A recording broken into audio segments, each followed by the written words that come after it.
Back here on SportsLine, and some kind of sad news to pass along, just breaking out of the world of IndyCar tonight.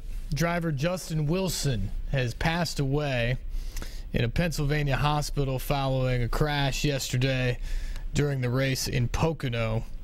If you watch that, the lead car in that race, driven by Sage Karam, lost control.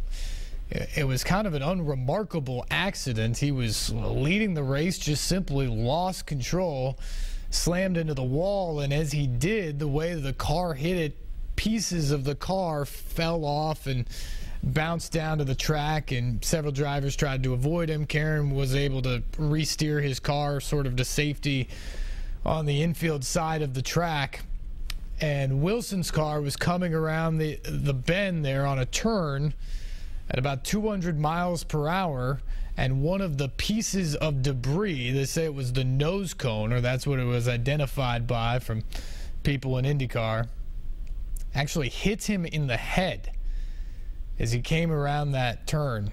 And you think about that, a nose cone on an Indy car, depending on how much was left, especially the foam there, is between 10 and 20 pounds.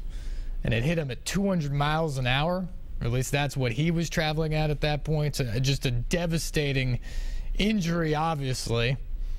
And it makes you wonder again about the state of IndyCar. Such a fascinating sport to see up close. These guys drive around at speeds in excess of 200 miles per hour, and so close. I mean, yesterday in that race, at one point, I think they were 7 across. Just terrific skill. Joseph Newgarden, obviously a Hendersonville boy, who's had a great young career now this year with a couple of victories. There's some rooting interest. It's a fascinating sport if you like racing. But it wasn't that long ago we were talking about Dan Weldon, who flew into the catch fence at 200-some miles an hour in Las Vegas and ultimately lost his life as a result of that crash.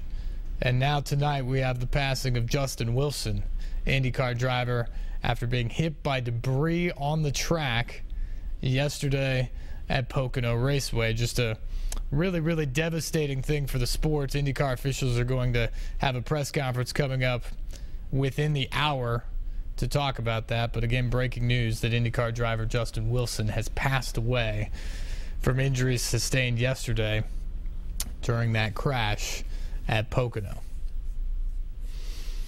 Switching gears now to football, and a former Titan player in Tim Shaw, who's going through quite a fight in his own right. Tim Shaw was a self-made NFL player that really spent his career proving himself time and time again. Multiple different teams, finally found a home in Nashville. It's part of the Titans, a captain, a leader on special teams, really a stalwart on all the special teams units. That's where he made his money. That's where he became a star. He was really a gladiator in that spot and continued to be a leader on the Titans team right until the end of the 2012 season. And that is when Shaw started to know that something was going terribly wrong. Physically, he just wasn't the same anymore. But neither he nor the Titans were able to figure it out for a long time what exactly was going on. It was well more than a year of tests, and ultimately his NFL career was over. The next season he was not effective. He even admits that in his own right during preseason of 2013, and the Titans let him go at the 53-man cut. Shaw at that point just wondered if he would be able to play football again and was dead set on trying to resurrect his career. But through all the tests, he found out that he had ALS, or Lou Gehrig's disease, and now has become really a spokesperson for the fight against it. And last week, he sat down with me for the final installment of this year's Lunch with Layman, presented by Springer Mountain Farms Fresh Chicken, courtesy of Chef Trey Chocha and the Farmhouse downtown. Take me back to when you were a kid. What's your initial football memory? I grew up about 30 minutes, 20 minutes from Ann Arbor. And my mom used to work at Michigan Stadium in the cash room. If we were lucky, she would take us to the stadium with her early in the morning, way before anyone was there. This is when the vendors are just setting up. And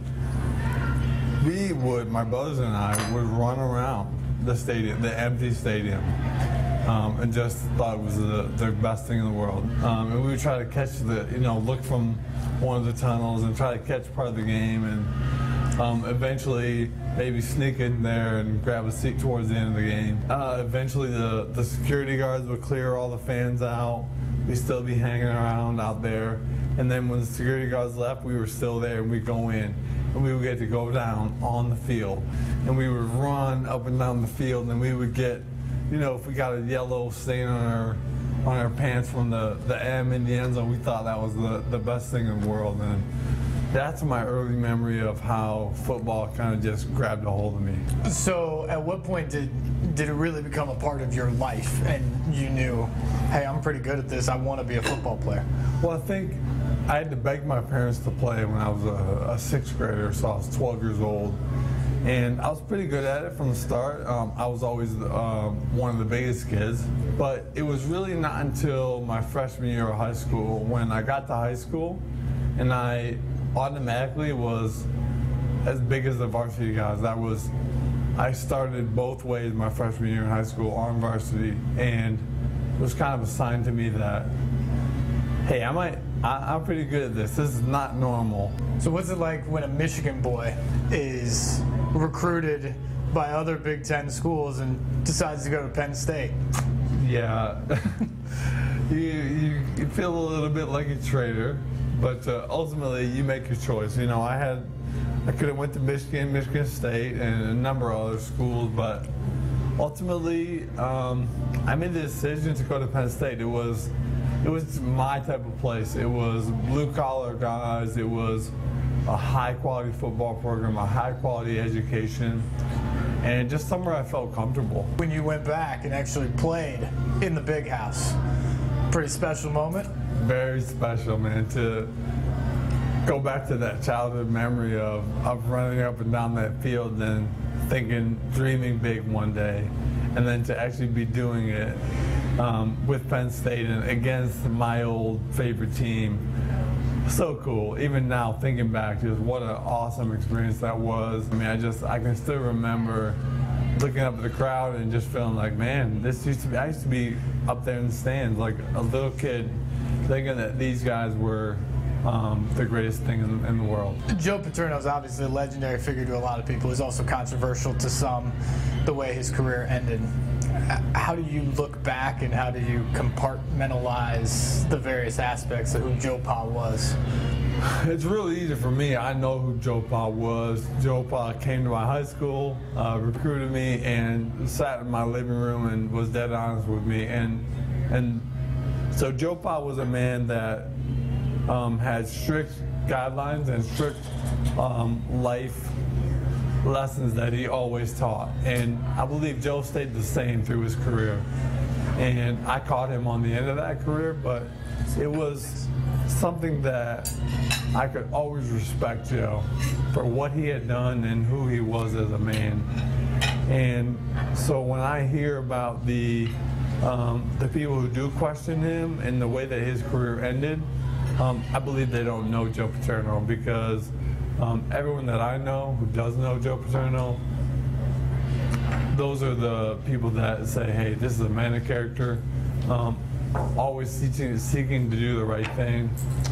And Joe was a cranky old coach, and I don't have the highest, we didn't get along like buddies, but I had the highest respect for the man. And so I know what his character was, and I have nothing but positive things to say about him. As a former player that has such respect for him, are you angry or maybe upset at the way it ended for him? It does upset me. The university holds such a special place in my heart, and I believe that Penn State holds itself to a higher standard, which is why this incident happening at Penn State was such a big deal was because of the clean record that we had and the high standard of moral character that Joe Pa instituted for so long. So it upsets me that a man can make a decision and affect negatively so many people and really harm young men's lives and not to mention the aftermath of the university itself. Larry, how are you? Fantastic. We did a little spring onions and hot chicken over, this is Trey's grandfather's barbecue sauce. He made it in like 79. A little bit of puree. These are roasted watermelon radishes. A little bit of pressed watermelon underneath. Some pickled shrimp. These are just candied dried jalapenos. Over here we have our okra and corn with a little bit of goat cheese and a fresh piece of Corvina and brown butter over top. Perfect. Enjoy, gentlemen. Thank you. So as someone who, like you said, when you were young, you were as big as the seniors when you walked into high school. What was it like when you got to the NFL and all of a sudden everybody's just as big, just as fast, and it was finding your role on an NFL team as opposed to being the man? Well, I'll go to college first because I kind of had the same situation when I got to college. I was ready. When I got to college, I was already college size. And then as you go, you realize not everyone here is as good as me.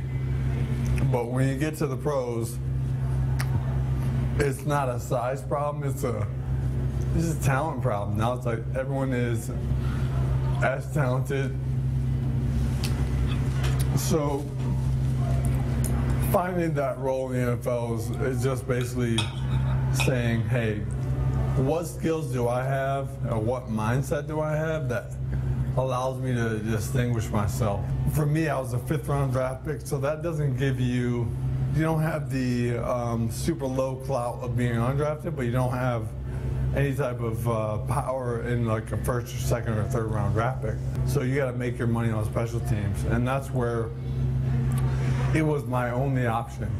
And something that most people don't know about me football-wise is that my first 3 full seasons in the NFL, I did not play 1 snap of defense in a regular season game. Until I got to Tennessee, it was my first time actually playing defense in the game. But it was that special teams have to say, hey, I know if I don't accelerate on special teams, I'm not going to be here.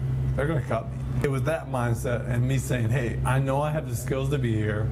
Let me show you all what I can do, and let me prove it every day on Sundays. And it was special teams became my arena. I was like, all right, they're not putting me on defense. Watch me. I'm going to go make a play. And I'm going to outwork these guys who don't want to be out here. I'm going to outperform these guys who are more talented than me that don't want this job, and I want it more than they do. And that's how I found myself lasting and excelling in the NFL. As you were talking, I was just thinking of some of the big plays in Tennessee Titans special teams history. There's been a lot of them. Is there one from your time that stands out, or one moment that was the best? I mean, there's not one, but I've got a handful that just run through my screen right now. I picture Mark Mariani, busting one down the sideline for a touchdown on a kick return. I picture Tommy Campbell getting a reverse and taking it to the house. I picture myself busting through versus the Steelers, blocking a punt, sets us up to score and win. I mean, just it kind of all flashed together, but a lot of exciting. We had some great special teams while I was here, and it was just fun to be out there. A lot of talented guys who wanted to be out there, and that really helped us, helped our team be better at the time. So now, as a former Titan, what do you make of the team you're seeing and hearing about in training camp in year 2 under Ken Wisenhunt? Like every person in Nashville, I'm excited about what the Titans can be. But I'm also a little leery, It's kind of like, hey, they got to prove themselves to me. And being a former player or being a fan, I feel almost the same. Like, we want them to succeed so bad. I want those guys to win because it makes life better for all of us around here. So what I see is a coach who emphasizes discipline. And so therefore I see a defense that should be very good. And I see a young quarterback who we know young quarterbacks struggle in this league. That's a fact. So he's got some things to overcome, but I believe he's the type of character guy that this team needs to lead them. Depending on the performance of our offense and our quarterback, why can't we make a run at the division? I think that's going to be the goal. I don't think you set a victory goal. I think you set in our division, we can win enough games in this division to get a shot at the playoffs. You've played around the NFL. You grew up in Michigan. You played your college ball in Pennsylvania. What was it about coming to Tennessee and your experience here that made Nashville home? One word, people. I've been a lot of places, a lot of good people around this country, but something about Nashville that made me feel so comfortable and so welcome here. I noticed such a difference when I got here. I'm walking down the street, someone says hi, I'm like, me?